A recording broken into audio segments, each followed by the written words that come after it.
Martin Fayoulou, deuxième justement sur la liste.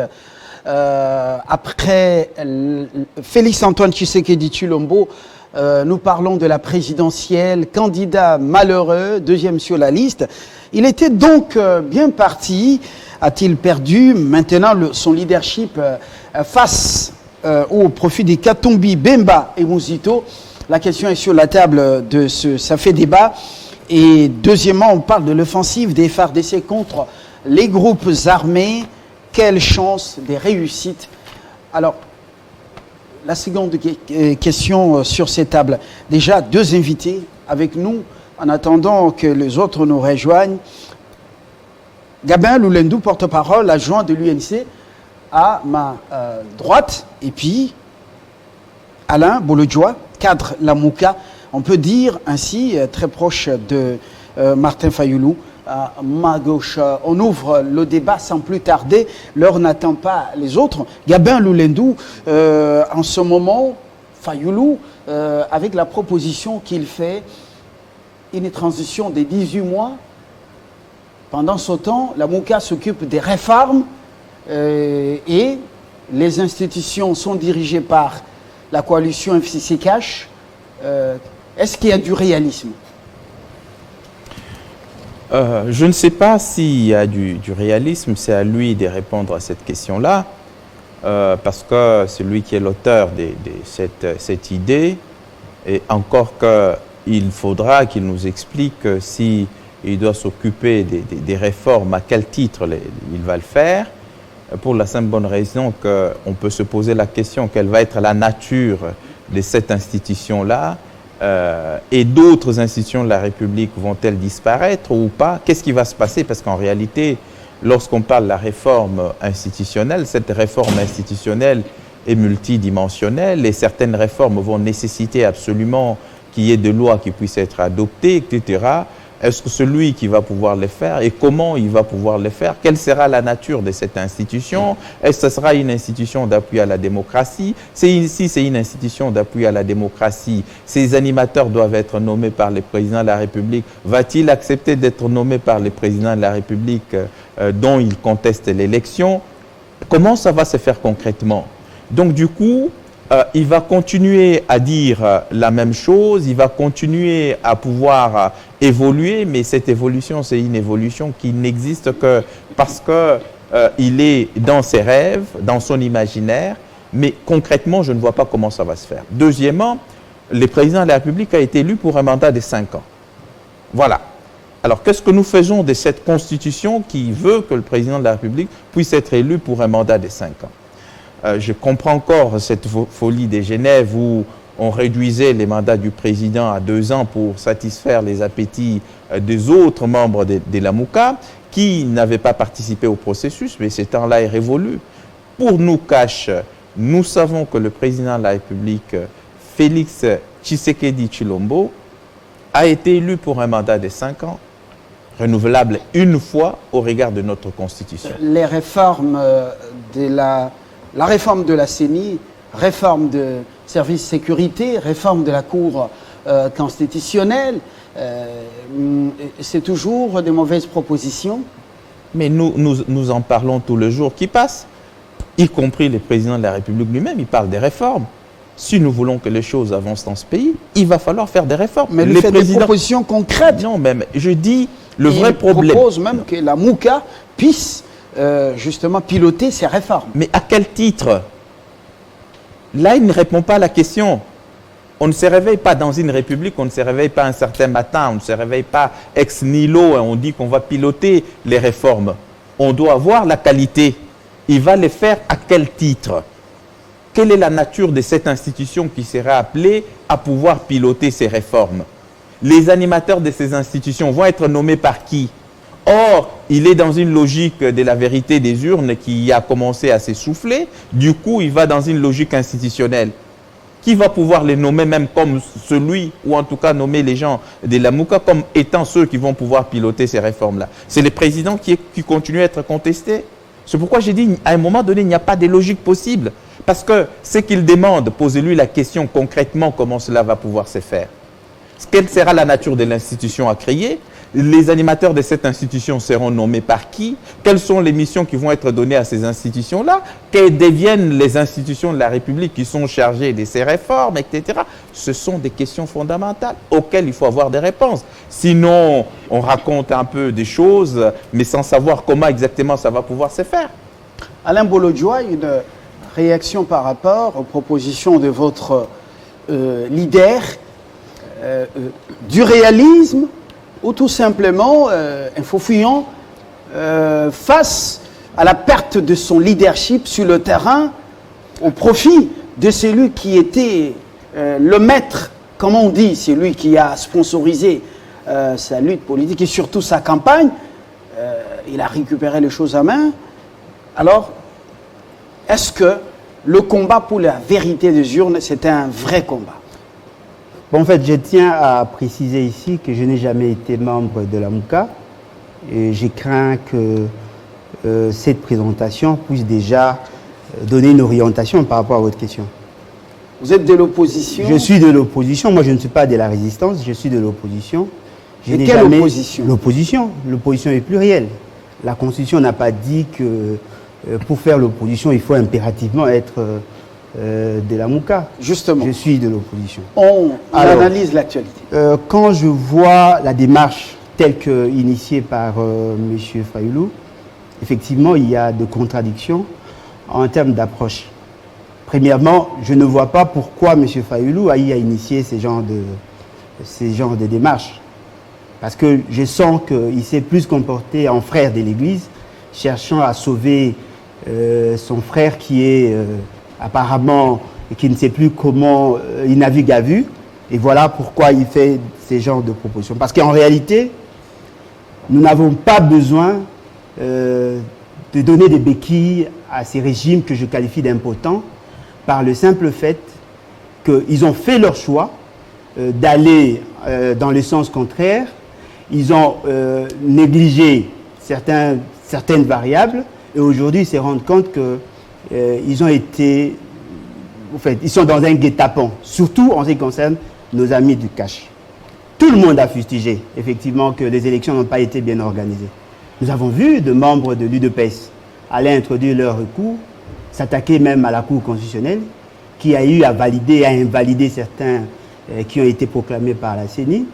Tout le monde a eu à fustiger l'attitude de la CENI au regard de ce qui s'est passé en termes de l'organisation des élections. Et je sens que les recours ont été plus dans le sens de ceux qui sont au pouvoir que ceux qui sont aujourd'hui dans l'opposition. Alors la proposition selon laquelle la MOUCA devra piloter les réformes, d'abord de la Cour constitutionnelle, de la Commission électorale nationale indépendante et d'autres services de renseignement et de sécurité, y compris les forces armées de la République.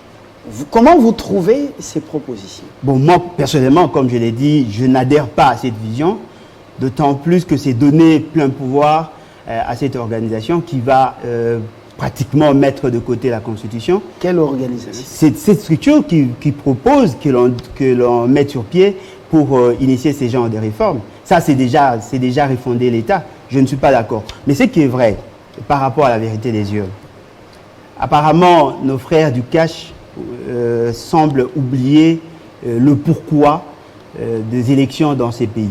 Nous avons eu à réfléchir longuement sur le mode d'évolution du pouvoir. Est-ce que vous avez lu la note de Fayoulou Martin? Effectivement. Alors, si vous l'avez lu, sincèrement, il fait une autre proposition, 18 mois de transition avec FCC Cash qui dirige et, en attendant l'organisation des élections générales. Nous intervenons sur ce sujet au lieu de revenir à la vérité des urnes ou de... Non, le problème c'est que l'initiative tire sa substance de cette réalité-là. Monsieur Fayoulou étant l'élu du 30 décembre 2018, il exige à ce que la Constitution soit respectée sur ce grand principe qui est les élections. Fort malheureusement, c'est M. Kabila qui a été le distributeur de cartes. Il a fait des uns ceux qui sont aujourd'hui, et il va faire des autres ceux qui vont devenir demain. Et cette réalité-là va en contradiction avec la philosophie des élections. Parce que ce que nous voulions, c'est quoi? Lorsque nous sommes allés à Sand City, nous avons eu à réfléchir sur le problème qui assaille la République démocratique du Congo. Nous avons eu à proposer 2 grands principes. Premièrement, le mode de l'évolution du pouvoir avec les élections et la décentralisation du pouvoir comme mode de prise de décision. Fort malheureusement, ces 2 objectifs n'ont jamais été atteints. Aujourd'hui, nous avons un président de la République qui a eu un deal avec M. Kabila et qui est devenu président de la République sans soubassement, en dehors de ce que M. Nanga et la Cour constitutionnelle nous ont présenté. Parce que sur le plan sociologique, rien ne démontre que M. Félix Tshisekedi a été l'élu. C'est ça, c'est ce qui a poussé M. Nous avons l'UDPS avec une réaction rapide. Alors, vous semblez, un intellectuel, raconter des histoires. Là, vous non, mais ce ne sont pas des histoires. C'est ça le fondement de son débat. Ouais. S'il a fait de propositions, c'est parce qu'il considère qu'il a été l'élu et on a détourné, on a donné sa victoire. Bayo, vous êtes cadre de l'UDPS Lubumbashi. Vous avez suivi ce qu'il raconte.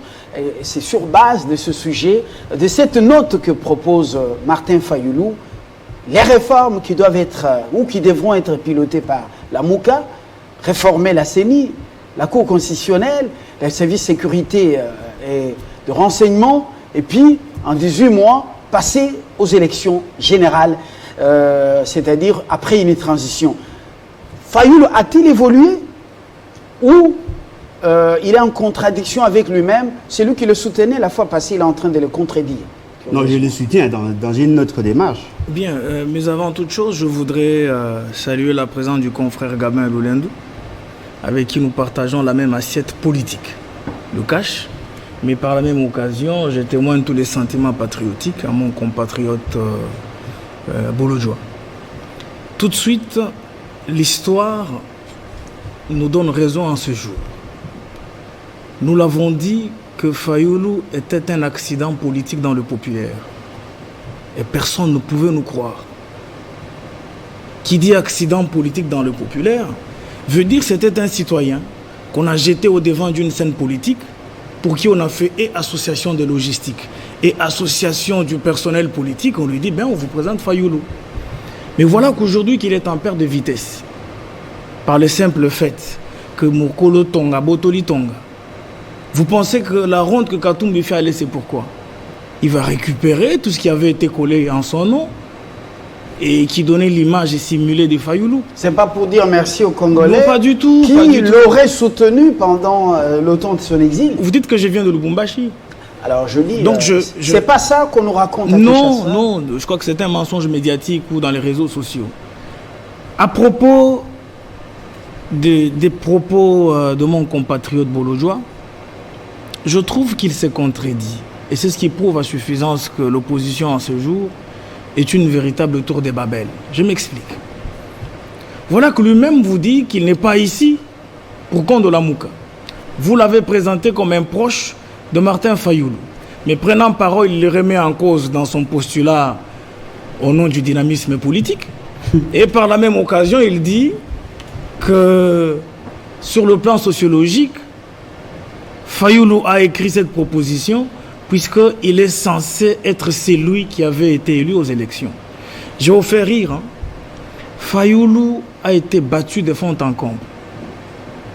Fayulu dépose devant la Cour constitutionnelle 2 requêtes. Le juge a rendu sa décision. Mais avant les 2 requêtes, Fayulu est allé aux élections 8 jours avant la fin, 8 jours avant le vote. Il a fait la ronde de la République en battant campagne pour le boycott. Fayulu pris dans une même église, puisqu'il parlait du frère de l'église, que le chef de l'État. Le chef de l'État effectuant l'entrée dans la salle de l'église, il tapote sur l'épaule de Martin. Il dit Martin, et Martin se tient debout. Ils se sont embrassés. Puis à la fin, vers la fin du culte, le ministre du culte demande à ce que tout le monde se tienne debout afin que l'on prie pour le président de la République. Fayulu et son époux se sont tenus debout. C'est-à-dire, sur le plan spirituel, il a perdu. Il va à la Cour africaine de droits de l'homme et du peuple. Là-bas, de nouveau, il pédale en l'air.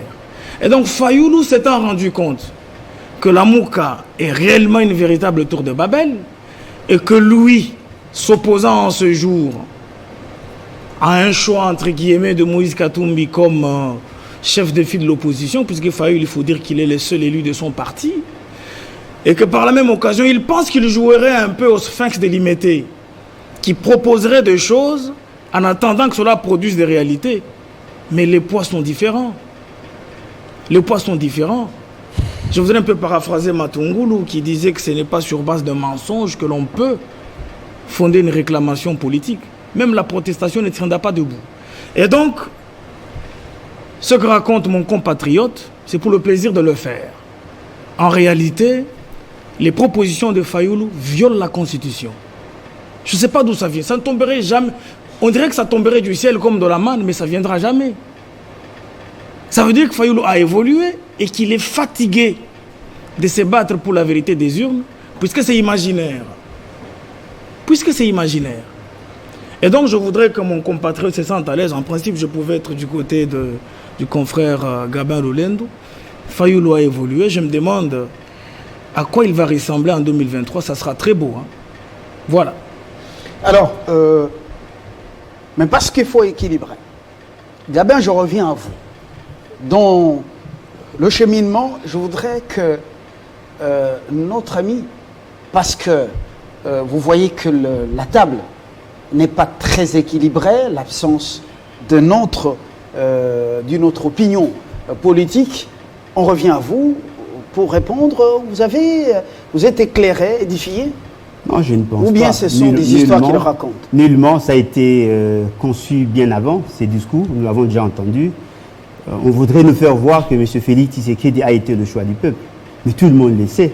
Il suffit seulement de voir comment le pays est géré aujourd'hui. Il suffit seulement d'entendre ce qui s'est dit au niveau du PPRD et du FCC pour se rendre compte que M. Félix Tshisekedi aussi est une créature de M. Kabila. Comme les autres ont créé M. Fayoulou pour faire de lui candidat, lui au moins il a eu à bénéficier du suffrage de la population. Vous continuez à fréquenter le PPRD? Non, mais ce sont des amis. Qui est votre parti? Je n'ai jamais été membre du PPRD. Je n'ai jamais été membre du PPRD. Mais ce qui est vrai, moi j'ai des amis partout. Que ce soit dans le PPRD, que ce soit dans d'autres partis, parce que nous faisons la politique pas pour être des ennemis, mais pour être des adversaires. Mais ce qui est vrai, il suffit seulement de voir le comportement ou un accident politique dans le populaire. Non, mais attendez. Et ensuite, Mokolo Tonga, Botoli Tonga. Pendant qu'il parlait, vous avez pris note? Non, mais je comprends. Il n'a fait que ressasser ce que les autres disent. Il n'a pas innové. Mais ce qui est vrai, la même manière qu'on a eu à choisir M. Fayoulou, naturellement, il ne pouvait qu'être choisi par ses pairs. D'autant plus que c'était une coalition électorale. Qu'est-ce qui a fait que sur les 7 personnes qui ont eu à participer dans leur messe politique au niveau de Genève, qu'il ait 5 voix sur 7? Ça, c'est un accident? Non, mais effectivement, c'est ça la politique. Pourquoi M. Félix Tshisekedi, qui avait tout le moyen politique, tout le moyen logique... Non, mais attendez, mais soyez tolérants. Ce qui est vrai, c'est que sur les 7 votants, M. Fayoulou à Genève a pu obtenir 5 voix. Alors, quels sont quels sont les éléments qui ont justifié le choix de M. Félix Tshisekedi? Mais c'est tout simplement parce qu'il avait un deal avec M. Kabila. Quel est le réalisme de ce qu'il propose? Parce que sur le terrain, il semble perdre la pédale. Katumbi a récupéré les béquilles qu'il lui avait prêtées financièrement et même sur le plan sociologique, quand vous regardez. Alors, l'homme est-il déjà en panne de stratégie? Une proposition réaliste? Ce qui est vrai, sur le plan de forme, je ne suis pas d'accord, mais sur le plan de fond, il faut reconnaître qu'il y a nécessité de réformer. Parce que tout le monde l'a fustigé. Comment voulez-vous, alors que nous avons tous compétit au niveau des élections, Nanga, de manière unilatérale, a pu proclamer une autre personne qui n'a pas été le choix de la population? Il faut effectivement réformer la CENI pour donner plus de pouvoir à la plénière qu'au bureau. Il faut réformer la Cour constitutionnelle parce que nous avons senti, il suffit seulement de voir ce qui s'est passé avec les députés provinciaux. Je cite ici les Kantingi, qui a été proclamé élu par la CENI, qui a été confirmé par la Cour constitutionnelle et invalidé par la suite. Ce qui sous-entend qu'il y a eu un problème. C'est la même Cour qui a eu à créer cette situation d'incertitude dans les institutions, c'est cette même cour qu'on voudrait reconduire. Non, nous voulons effectivement, il faut qu'il y ait des réformes. Une question précise. L'homme qui réclamait la vérité des urnes reconnaît que la coalition Cash FCC doit diriger les institutions pendant 18 mois. Plus presque une année qui compte s'écouler, ça fait combien? Ça fait pratiquement 2 ans et quelques mois.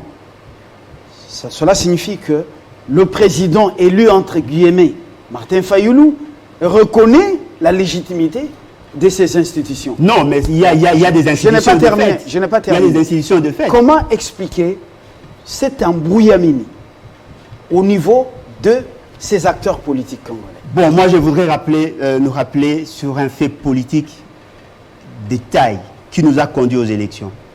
Monsieur Étienne Tshisekedi, qui a contesté pendant 5 ans Monsieur Kabila, mais a quand même pu envoyer sa délégation aller négocier avec Monsieur Kabila pour qu'il y ait des réformes. On a créé Sensa. Pourquoi? C'est justement parce que Monsieur Étienne Tshisekedi, qui avait contesté le pouvoir de Monsieur Kabila, qui n'a jamais appelé Monsieur Kabila président, à la fin de sa vie, il a eu à adhérer dans la vision du dialogue, et nous avons le Sensa qui est dirigé aujourd'hui par M. Olinga Nkoy. Jamais M. Étienne Tshisekedi n'a appelé M. Joseph Kabila président, mais il l'a reconnu à la fin. Gabin Lulendo, vous avez justement des éléments dans votre argumentaire pour continuer à exploiter, décortiquer cette actualité. J'ai pitié pour mon frère Bolodia parce qu'il est à la recherche d'une identité. Il aurait pu prendre un congé sabbatique, peut-être de 2 ans, 3 ans, pour finalement avoir un discours à développer. C'est ainsi qu'il est complètement perdu. Vous l'entendez parler, d'abord lors de la présentation, il est proche de Martin Fayoulou, mais quand vous suivez son argumentaire, oui, je ne suis pas d'accord avec lui sur le plan de la forme, peut-être sur le plan de fond. Mais si qui a fait la présentation? Ce n'est pas moi. C'est lui qui a la parole. Est-ce que je peux terminer? Qui a la parole. Vous êtes proche de Fayoulou, oui ou non? Non, mais effectivement, sur la question de vérité des urnes. Voilà. Mais je ne suis pas membre de son parti. D'accord. Mais la vérité des urnes... Là, il n'y a pas de confusion, maître. Est-ce que moi, je dis que vous étiez membre de son parti? Oh, mais vous avez dit qu'on m'a présenté comme membre de la Mouka. Je vous dis, je ne suis pas membre de la Mouka. J'ai parlé de proche. Donc, vous avez dit on peut continuer. Je disais que j'avais pitié pour Bolodia parce que longtemps membre de la majorité présidentielle, il avait besoin d'un congé sabbatique pour réfléchir sur les orientations politiques qu'il allait avoir. Malheureusement pour lui, au lieu de profiter de ces temps-là pour réfléchir par rapport à ce que devrait être sa pensée politique, il ne l'a pas fait. C'est ainsi que sur ce plateau, il s'embrouille, il va dans tous les sens. On ne sait pas, ceux qui nous suivent ne savent pas ce qu'il soutient en particulier. Je vais pouvoir relever un certain nombre de choses qu'il a dites. D'abord, il est toujours dans ce discours, tout le monde sait, moi je ne le sais pas. Vous mettez qui dans tout le monde sait? Vous les savez, maître. Ah, bon, mais voilà, tout le monde sait. Vous les savez. Ah, très bien. Voilà, ça c'est des choses des gens de la rue. Tout le monde sait, tout le monde sait. Lorsqu'on prétend avoir gagné une élection, on démontre qu'on a gagné une élection. L'incapacité à démontrer qu'on avait gagné l'élection devant la Cour constitutionnelle, avec 2 requêtes, montre que celui qui recherche même la vérité des urnes ne la connaît pas. Je ne peux pas être devant la Cour, dire que j'ai gagné une élection et présenter 2 requêtes. Dans une requête, on a 11 millions de voix, dans l'autre, on a 8 millions de voix. Ça veut dire que celui qui recherche la vérité des urnes, lui-même ne connaît pas cette vérité. Sinon, ne serait sur le plan de la forme, il irait avec une seule requête. 2 requêtes devant la Cour constitutionnelle. Contradictoire d'ailleurs. Deuxièmement, j'ai entendu des choses ici. Oui, la comparaison avec les Sensa, avec Étienne Tshisekedi Amouloum. Quand on fait de la résistance, on ne peut pas se retrouver dans les institutions. On conteste les institutions. On ne peut pas être dans les institutions qu'on est en train de contester. Ne comparez pas Étienne Tshisekedi Amouloumba avec Martin Fayoulou. Je suis désolé, j'ai beaucoup de respect pour Martin Fayoulou. D'ailleurs, je les salue très gentiment là où il est. Mais seulement, j'ai dit, vous comparez 2 personnalités incomparables. Étienne Tshisekedi, lorsqu'il conteste les résultats, il a refusé d'introduire le recours devant la Cour constitutionnelle. Il l'a refusé. Celui qui a introduit le recours, c'était Vital Kamerhe, et comme il était lui-même candidat à une élection. Mais Étienne Tshisekedi Non seulement il a refusé d'introduire les recours devant des institutions qu'il contestait, mais deuxièmement, il a demandé à ces gens qui étaient élus de ne pas les siéger au niveau de ces institutions. Ce que Martin Fayulu n'a pas fait, il s'est fait remplacer par sa suppléante au niveau de l'Assemblée nationale. Encore que je ne sais pas ce qui se passe par rapport aux dividendes de l'Assemblée nationale, est-ce qu'en cachette il se partage ou pas? Point d'interrogation. Mais au moins, il a accepté avec les siens de participer aux institutions. Donc il ne s'inscrit même pas dans le cadre de la résistance. C'est une résistance verbale, mais dans les faits, il n'est même pas dans la résistance. Parce que quand on est dans la résistance, on ne peut pas participer aux institutions. C'est pourquoi j'ai dit ton discours n'a pas de logique, n'a pas de cohérence.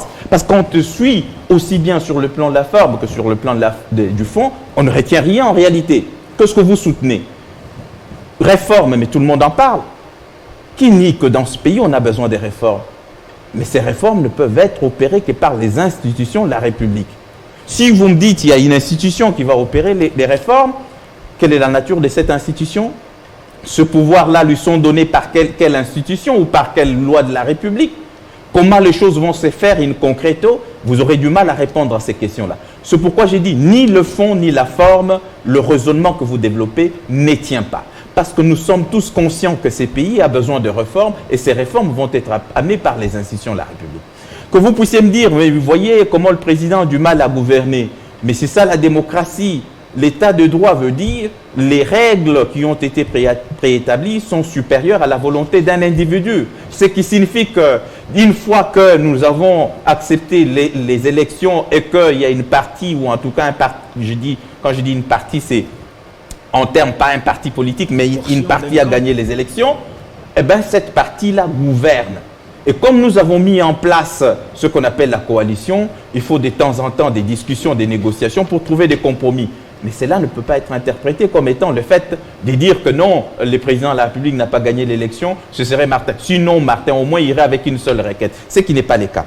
Je pense que prenez un peu de temps pour réfléchir sur les orientations politiques que vous allez avoir. Merci, parce que vous êtes complètement perdu sur ces plateaux. Les gens qui vous suivent ne savent pas ce que vous soutenez, à telle enseigne que finalement, c'est tout à fait désolant, quoi. Et voilà, on va plus prendre beaucoup de temps pour ce sujet parce qu'on a un second. Mais, Passy, nous revenons à vous. Honnêtement, dans ce que Fayulu nous propose, Martin, est-ce qu'il n'y a pas quand même des éléments qui doivent être pris en compte, même si la transition ne pourra pas être réaliste? Faire confiance aussi à la Mouka, quelle que soit la mosaïque, voilà, dans le cadre des réformes amorcées au niveau de la CENI, de la Cour constitutionnelle et des services de renseignement et de sécurité. Bien, mais les réformes sont un domaine des propositions, des choses à réformer. C'est dire si nos amis de la Mouka, je ne sais pas si la Mouka finalement existe réellement, mais j'ai dit que pour moi la Mouka est une véritable tour de Babel. Ils ont difficile à se mettre ensemble, même proposer un cheminement d'une question institutionnelle à révisiter ou à réformer. Mais je voudrais préciser un élément.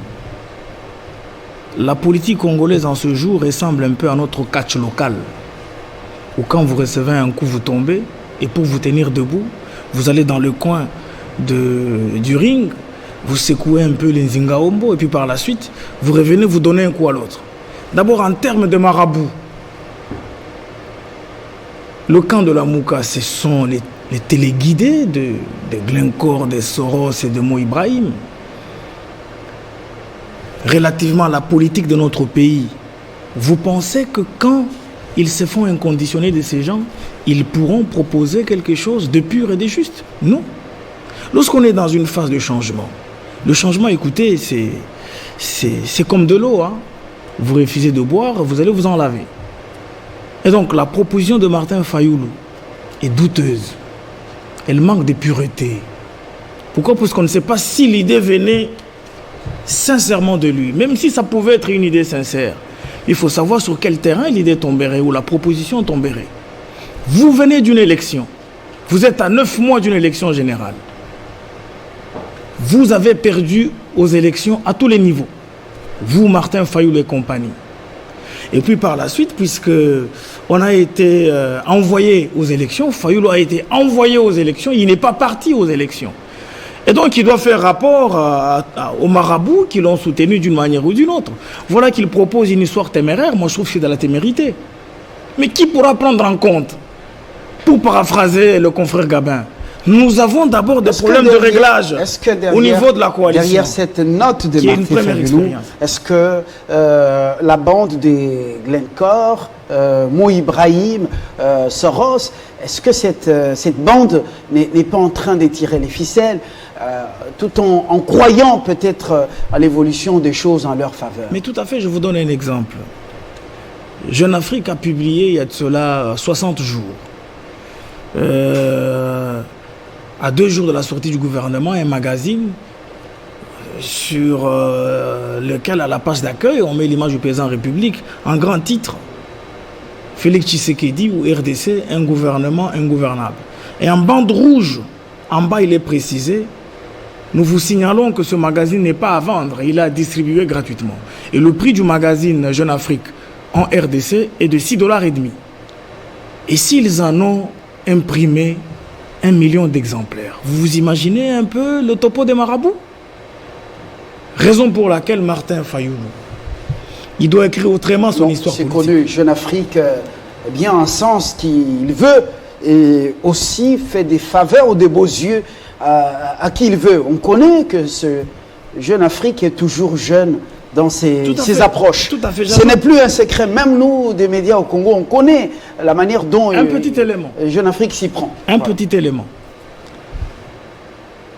Le fait pour mon ami Bouloudjoa de dire que comment est-ce possible que certains candidats députés de cash, après cette élection générale, ont aussi eu l'occasion de pouvoir déposer des recours à la Cour constitutionnelle ou à des différentes cours d'appel. Mais c'est dommage. C'est même prévu dans la loi électorale. En cas d'insatisfaction, eh bien, vous introduisez un recours. Moi, je ne vois pas pourquoi on peut en faire un débat.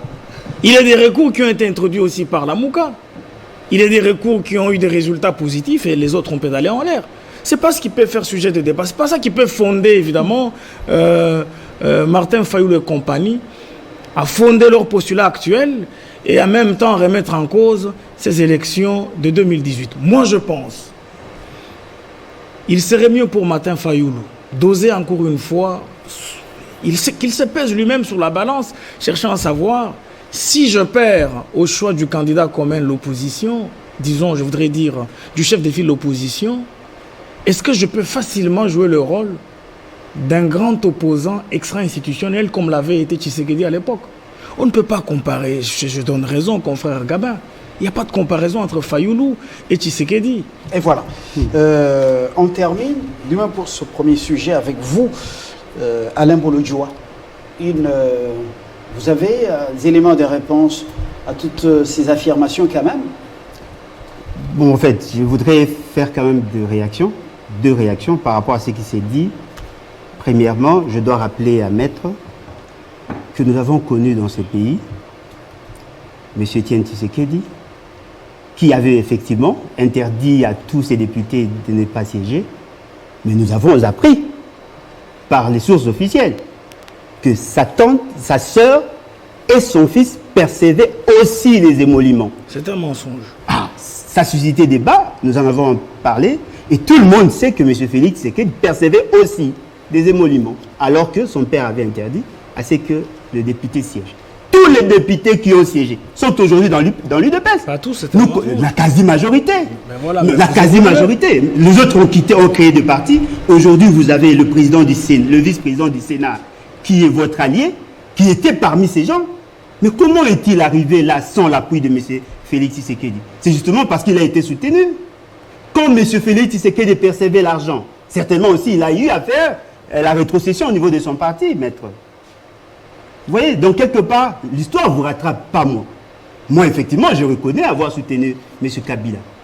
Je l'ai quitté. Mais vous, vous êtes avec lui. Et c'est lui qui a les manettes, qui a le commande du pouvoir. La personne que vous avez présentée comme le diable, aujourd'hui, c'est votre partenaire. Il a fait de vous ce que vous êtes aujourd'hui. Il faut reconnaître que je n'ai pas fait le mauvais choix. C'est plutôt vous qui faites les mauvais choix aujourd'hui. Comment pouvez-vous expliquer que M. Kabila soit votre partenaire Alors que la Constitution vous donne aussi la possibilité d'avoir une cohabitation.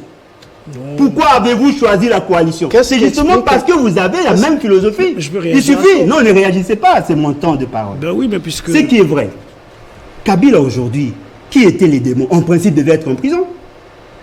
Pourquoi vous faites chemin ensemble avec Kabila? Pourquoi vous consultez les membres de l'ancienne majorité? C'est justement parce que vous savez que votre pouvoir vient de là. Ce sont là des vérités connues de tout le monde. Bien qu'aujourd'hui vous allez faire semblant, mais ce qui est vrai, la vérité va éclater au grand jour. Fabien, notre souci, c'est quoi? Nous avons tous réfléchi. Vous allez rester, vous seul, dans les combats pour la vérité en tout cas, des urnes. Non, la vérité des urnes, c'est un impératif constitutionnel, une nécessité sociale et une exigence biblique. Vous avez été aussi candidat député national. Effectivement. Pourquoi vous n'avez pas été élu? Non, mais je n'ai pas été suffisamment organisé. Mais ce qui est vrai, M. Félix Tshisekedi n'a jamais été le choix du peuple. J'ai réagi à chaud. Je ne sais pas de quel peuple il parle. Je ne sais pas de quel peuple il parle. Je ne sais pas combien de fois il a été à Lubumbashi pour voir qu'est-ce que l'UDPS et à l'élargissement, le cash a comme base à Lubumbashi. Sinon, vous courez le risque d'être politicien quinois sans connaître la République. Non.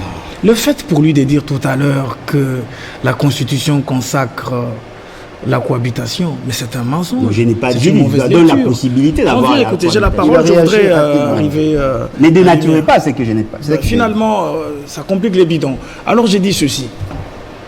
Le fait pour nous d'être en coalition n'est ni la volonté du cash, ni la volonté du FCC. C'est un desiderata constitutionnel. Non. Quand vous lisez l'article 78 de la Constitution, le seul mot qui figure au 3e alinéa, je crois, vers la fin, c'est la coalition. Et quand est-ce qu'elle prend l'essence de la coalition? Lorsque celui qui est élu président de la République n'a pas la majorité parlementaire. Et c'est la réalité devant laquelle on s'est retrouvé. Ce n'est pas ça l'esprit. Mais laissez-moi viser la réalité, mais s'il vous plaît. Ce n'est pas ça l'esprit. Alors je disais ceci. Même si c'était l'inverse, Fayulu serait devant la même réalité et il serait obligé de respecter le mot coalition qui se trouve à l'article 78 de notre Constitution. Non. Alors je conclue en disant, je crois qu'il a la nostalgie de la Kabylie, ben finalement, il a difficile à naviguer dans sa nouvelle assiette politique. Voilà. C'est tout à fait normal. Merci beaucoup. Alors Fabien, j'ajoute un petit élément en disant que la coalition se trouve dans la Constitution. Donc il n'y a pas un péché à cela. Deuxième des choses, il s'agit d'une gestion de la République. Dans un régime semi-présidentiel. Vous voulez que le président de la République se comporte comme un Django ou comme un Rambo? Non. Il doit respecter. Écoutez, mais on s'est battu pour un état de droit. Mais on se retrouve devant un texte fondamental d'un pays qui est la Constitution. Nous nous trouvons obligés de pouvoir le respecter. On ne doit pas gouverner le pays tenant compte des caprices. Mais une majorité s'était déjà dégagée avant que vous créiez la majorité FCC. Merci, Passy. Mais nous laissons Katumbi et Fayulu, dont il est proche, faire la ronde de la République, alors que ça n'avait pas été possible hier. C'est lui qui laisse. Mais écoute, c'est faux. Mais Fayulu avait une bosse sur la figure. À l'occasion de quoi? Merci, Passy. Merci, Alain. On termine avec Alain, plutôt Gabin. Gabin, vous avez une réaction rapide. J'ai dit, si j'étais à la place des Bolodja, j'aurais pris un congé sabbatique pour réfléchir. Vous l'avez déjà dit. Chaque fois qu'il passe, il s'embourbe. Il fait du méli-mélo, il prend des exemples, etc. La cohabitation, tout comme la coalition, c'est une situation dans laquelle, dans une situation normale, plusieurs partis politiques peuvent se retrouver. Oui. Donc, ce sont deux choix. Attendez. Je dis la cohabitation ou coalition, c'est une situation, même dans... C'est une situation dans laquelle plusieurs partis politiques peuvent se retrouver. Tout dépendant de forces en présence qui se dégagent lors d'une élection. Mais pourquoi vous avez quitté Kabila? Parce que ça fait 3 mois que vous êtes proche de Martin Fayulu. Encore que, quand on regarde votre argumentaire, on ne voit même pas pourquoi vous êtes proche de Martin Fayulu. Parce que vous avez tenté de dire sur le plan de la forme, vous ne le soutenez pas. Même sur le plan du fond, vous êtes encore allé plus loin pour l'embourber. Et vous vous êtes même vous-même embourbé. Ici, la question est beaucoup plus simple. Donc, si vous avez quitté Kabila, c'est que vous avez des raisons de quitter Kabila. Et donc ces raisons-là, c'est sûrement peut-être des choses négatives, parce que si c'était des choses positives, vous seriez resté avec lui. Ou peut-être c'est une frustration. Deux hypothèses. Si c'est une frustration, il s'agit d'un intérêt tout à fait personnel, je ne sais pas te suivre. Ça, ce sont vos conclusions. J'ai pris deux hypothèses. Nous allons passer au second sujet. sujet. Je suis en train de Il faut chuter. poser cette question à M. Kamer. Vous ne me protégez pas, pourquoi? On va commencer d'abord à Gabin, poser vous terminez. cette question à M. Kamer. Il termine, on revient à vous, parce qu'on doit évoluer. Vous voyez qu'il est, il est très agité. Donc, si c'est pour une situation tout à fait personnelle, vous êtes frustré parce que vous n'avez pas obtenu ces 6-là, ça, je n'entre pas dedans. Mais si c'est pour des raisons objectives et vous considérez que peut-être qu'il a versé dans les antivaleurs, encore que vous auriez pu les savoir tous ces temps que vous êtes resté avec lui, que ça soit seulement à la fin, c'est quand même bien étonnant. Très bien. Mais alors, la conséquence, c'est quoi? C'est que si vous reconnaissez qu'il y a eu antivaleur, donc vous souhaiteriez qu'un président de la République qui a été élu, alors que les gens attendent du changement de lui, accepte la cohabitation.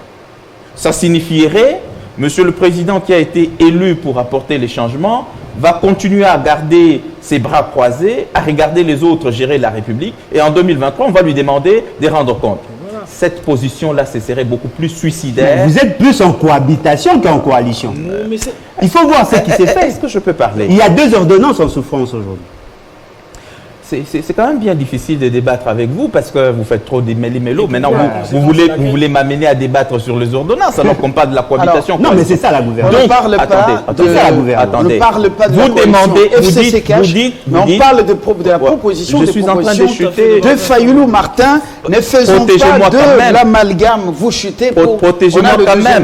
Oui, protégez-moi quand même. Chutez. Il dit qu'on aurait pu choisir la cohabitation. Nous avons choisi la coalition. Il dit, mais en réalité, vous êtes en cohabitation. Alors, tu devais te réjouir parce qu'on aurait pu choisir la cohabitation.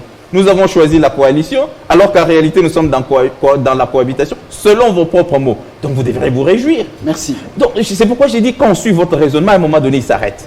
D'accord. Voilà. Merci. À un moment donné, il s'arrête. Merci, on ne sait pas le suivre jusqu'au bout. Merci, Gabin. Alors, une question pour terminer ce premier sujet. Qu'est-ce qui justifie votre haine viscérale contre Joseph Kabila?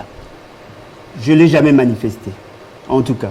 Il a fait son temps, il a eu à marquer positivement ou négativement sa génération, mais ce qui est vrai, les hommes passent, les institutions restent. Ce qui est important, c'est de retenir. Je reviens en 2001. Qu'est-ce qui explique votre haine viscérale? Quelqu'un de la majorité présidentielle, l'ancienne majorité, qu'est-ce qui explique cette haine viscérale contre Joseph Kabila? Vous l'avez dit sur base de quoi? Parce que je ne l'ai jamais manifesté. Non, attendez. Contrairement aux autres, moi je ne me suis jamais attaqué. C'est le comble des proches de Fayoulou. Non, je me suis jamais attaqué à M. Kabila pour que vous tirez cette conclusion. Mais vous avez moi, je reconnais. Il devait faire la prison, selon vous. Non, mais parce que vous l'avez combattu pendant 17 ans. Mais tout à fait, moi, on le remet. Vous l'avez combattu pendant 17 ans. Vous l'avez présenté comme le diable. Oui. Aujourd'hui, c'est votre partenaire. Oui. Et aujourd'hui, c'est lui qui a le commande, le manette. Donc, selon vous, il devait aller en prison. Non, en principe, si eux l'ont combattu pendant autant d'années, en principe, il devait être en prison. Vous l'avez quitté pourquoi?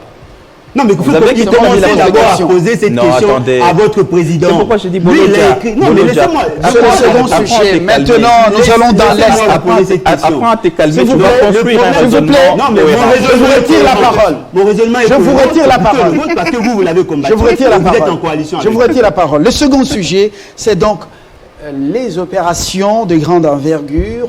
Parlons bien de l'offensive des FARDC contre les groupes armés dans l'Est de la République. Les chances des réussites ou d'aboutissement. On parle de la récupération de quelques localités et que tout se passe bien au-delà justement de l'approche de ces forces dites négatives ou de ces groupes terroristes.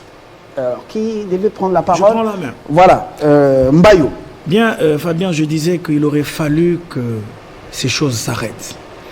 Il est un principe de sociologie qui dit au cours de l'évolution de l'histoire, les choses changent.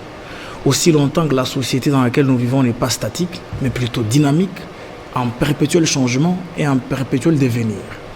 Après avoir été capitale mondiale du viol, après avoir totalisé environ 8 millions, 10 millions de morts, après avoir vu les atrocités, les massacres de Makobola, Kassika Mwenga et tout ce qu'on raconte et le piège de nos minéraux, il était temps que nous puissions cette fois-là aligner notre armée sur le chemin de la victoire. Raison pour laquelle je félicite nos forces armées qui finalement sont décidées à bouter dehors tous ces bandits d'une manière ou d'une autre qui ont sémé la désolation, le chaos à l'est du pays. Je pense, le fait pour nous d'en parler ici, c'est une bénédiction pour eux que nous jetons en l'air, en ce sens qu'ils ne vont plus jamais perdre. Ils vont vider l'est du Congo de toutes les poches d'insécurité. Et cette fois-là, la prochaine émission, nous allons la tourner à Kamituga, nous allons la tourner à Nituri, nous allons la tourner à Bunia, et l'on se sentira à l'aise dans notre pays comme cela l'avait été. Mais par ricochet, il est aussi important que l'on fasse chapeau bas au président de la République. Puisque quand il promet la question de vider l'insécurité de l'Est, mais finalement, nous sommes en train de nous rendre compte, petit à petit, de localité en localité, nous irons de territoire en territoire. Ce n'est pas jusqu'à ce que nous allons bouter l'ennemi dehors. Et ce qui a félicité de nouveau, c'est que le président de la République combine et la guerre sur terrain et la réussite diplomatique à propos. Et donc finalement, je trouve que l'heure a changé et bon vent aux forces armées congolaises. Alors, Gabin Loulendu, comment expliquer justement, après la réunion des chefs d'état-major général, je peux parler chefs d'état-major généraux des armées des 5 pays à Goma, l'option n'a pas été levée. Le Congo a voulu faire cette guerre contre les groupes armés seul, à travers ses forces armées. En même temps, le président active la diplomatie dans la sous-région. Quelle est l'approche du président finalement? Savoir ce que les autres font sur son dos, ou bien il y a une sincérité dans le cadre des affaires, dans ce qu'il est en train de faire. Pour ceux qui font les relations internationales ou ceux qui connaissent les relations internationales, ils vont vous dire qu'il y a les principes de fight and talk. Ça signifie vous vous battez et en même temps vous parlez. Et je pense que c'est une approche positive parce que si vous continuez à parler et que finalement il n'y a pas de solution, nos frères, nos sœurs vont continuer à être violés, ils vont continuer à être tués, comme ça a été pendant plusieurs décennies. Et ce qui donne la mort dans le Grand Nord et dans d'autres provinces voisines, là, donc connexes au Nord Kivu, eh bien, ce sont des Ougandais. Et le président va en Ouganda demain pour un forum économique, mais pour parler plus coopération entre les deux pays. Alors, un grand message, c'est lequel? Non, mais c'est ce que je dis. D'abord, lorsque le président de la République a défini les principes directeurs de la politique étrangère du Congo, il a dit que les principes du bon voisinage devraient présider au choix politique à faire parce qu'effectivement, nous n'avons pas choisi ses voisins, nous devons en permanence parler avec ses voisins. Mais en même temps, il est bien conscient que la situation dans la partie orientale de notre pays, c'est une situation beaucoup plus complexe. C'est ainsi qu'il essaie autant que faire se peut à régler ce problème le plus rapidement possible. J'ai toujours rappelé ces 2 déclarations qui sont des déclarations fortes qu'il a faites. Je ne me sentirai pas vraiment président de la République si la paix ne revient pas sur la partie orientale de notre pays. Et la dernière en date, avant que l'Antonov, qui assurait sa logistique, ne puisse connaître des situations que nous avons tous déplorées, a dit « Je suis prêt à mourir pourvu que la paix revienne ». Le président fait ces déclarations, Gabin Loulendu. Pourtant, il sait que l'instabilité de la partie est du Congo, c'est une affaire qui a de longues origines. Avant même Mobutu, aux affaires, Mobutu a trouvé ça. Et puis, Mobutu a laissé le président Laurent Désiré Kabila. Il est venu avec les alliés, bien sûr, mais la situation date de longtemps. Joseph Kabila a trouvé la situation. Il l'a laissé. Et puis, Kengo, vous vous souvenez de l'arrivée des Interahamwe sur notre territoire. Donc, une grande hypocrisie internationale. Pourquoi le président doit prendre les risques de faire ces 2 déclarations quand même dangereuses pour lui? Mais il a été élu pour régler le problème des Congolais. Quand les gens sont tués sur leur territoire, et que vous êtes les garants de l'intégrité territoriale, vous devez assurer d'une façon ou d'une autre la sécurité des personnes et de leurs biens. N'est pas agir, ce n'est pas comprendre pour quelle raison on a été élu. C'est pour cette raison qu'il est bien prêt à affronter ces problèmes qui durent dans notre pays pendant plusieurs décennies pour pouvoir trouver une solution. Et les résultats commencent à venir. C'est vrai qu'il y a quelques jours encore, les gens sont morts à Béni. Nous présentons les condoléances aux familles éplorées, mais il est déterminé à régler le problème. Faisons confiance à notre... Vous avez vu à un moment donné avec Mbunza Mabé, avec le colonel Mamadou Ndala, comment les résultats commençaient à venir, mais malheureusement, d'une façon ou d'une autre, ces gens ont trouvé la mort dans des situations, ou en tout cas des conditions qui restent encore à élucider. Toujours est-il qu'il faut saisir la question à bras-le-corps. Il faut essayer de trouver toutes les voies nécessaires pour que la solution revienne. C'est pour cette raison qu'il parle avec les pays voisins qui, d'une façon ou d'une autre, sont complices de ce qui se passe dans notre pays pour leur dire on peut avoir une coopération mutuellement avantageuse plutôt que nous battre, mais en même temps, il essaie de mettre tous les moyens nécessaires à nos forces, auprès de nos forces armées pour que celles-ci puissent combattre. Et les résultats commencent à venir. Soutenons le président de la République, soutenons son action, parce qu'effectivement, nous pensons que nos citoyens, nos compatriotes méritent de vivre en paix sur leur territoire. Et cela n'est que justice. Et voilà, on termine avec vous. En tant que Congolais, un motif quand même de fierté pour cette détermination des forces armées? Bon, c'est du déjà vu, du déjà entendu. Effectivement, mon frère vient de citer Mamadou Ndala et Mbunza Mabé. Il y a Baouma, il y a Agoloa. Ils sont nombreux, ceux qui se sont battus, qui ont pu quand même maîtriser ces groupes armés. Mais fort malheureusement, les raisons ou les motivations n'ont pas été mis de côté. Et nous avons vu ces regroupements ou ces groupes militaires ressurgir et continuer à tuer le Congolais. Il a cité, il a dit qu'il y a eu le mercredi, c'est mercredi, il y a eu 10 morts à Béni. On vient de perdre encore nos concitoyens. Un mort de plus, un mort de trop, c'est ce que nous nous fustigeons. Mais qu'est-ce qui justifie tout ce qui s'est fait là-bas? Il y a un problème de terre qu'il faut résoudre politiquement. Il y a un problème avec nos voisins, il faut résoudre diplomatiquement. Il y a un problème de groupes armés, il faut résoudre militairement. Mais aussi, il y a un problème de gouvernance. Parce que la difficulté, c'est quoi? Quand on voit en termes des inégalités, en termes de traitement, un général qui touche moins de $500, un militaire des rangs qui touche moins de $100, ce sont là le problème. Il faut arriver à motiver suffisamment le policier et le militaire pour que nous arrivions. Non, mais attendez, c'est votre responsabilité. Quand vous détournez, quand on apprend de 15 millions qui s'envolent, ce n'est pas nous, c'est vous. Alors, si vous gérez bien, rationnellement, le peu de moyens que nous avons, vous arrivez à réformer l'armée, la police, eh bien, on aura une paix pérenne. Mais lorsque vous nous amenez des propos cosmétiques pour tout simplement chercher à nous séduire par rapport aux avancées, mais ce qui est vrai, la question des Minembwe n'a pas été résolue. C'est qui sous-entend qu'il y aura encore d'autres programmes. Vous avez quand même des informations provenant de l'Est et des informations stratégiques? Non, mais les informations ne sont plus cachées avec les réseaux sociaux, les informations ne sont plus cachées avec les téléphones. On peut avoir des informations en temps réel. Parce que ce qui est vrai, qui ont annoncé la mort de 10 personnes? Ce n'est pas la voie officielle. Ce sont les médias en ligne qui ont commencé. Alors, s'il le cite ici, c'est justement parce qu'il a cette information.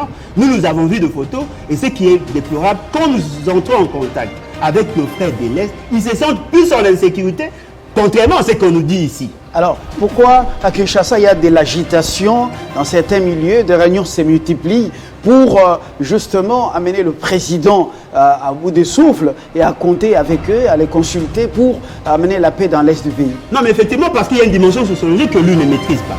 Nous savons qu'il... Non, mais c'est connu. C'est connu. Il suffit de lire les résolutions des Nations Unies pour vous rendre compte que le problème est multidimensionnel. Il y a d'autres variantes que vous ne maîtrisez pas parce que vous venez à peine d'arriver. Laissez-vous apprendre. Ce qui est vrai, nous avons connu le problème des Minembwe. Pensez-vous que ce problème va être résolu par des armes? Je ne pense pas. Parce qu'il y a un problème de terre.